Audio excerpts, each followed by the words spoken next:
Koenigsegg Jesko Absolute. Bu maşin saatda 531 km senne tezlikte hareket edip bilýär. Ulun agramy 1320 kg. Bagady 3.690.000 Amerikan dollary. On kuwatlygy 1600 at güýjüne deň. Koenigsegg Jesko Absolute 2015 sekundda 100 km senne tezlik alyp bilýär. Bugatti Bolid bu avtologyn tezligi saatda 508 km.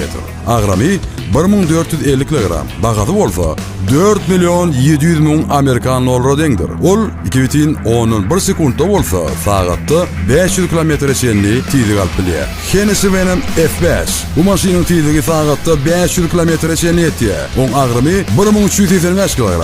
Bagady 2.100.000 Amerikan dollary. Kuwatly bolsa 1842 at güýjüne deň. Hennessy benim F5 2016 sekundda 100 km tezlige ýetmek başarýar.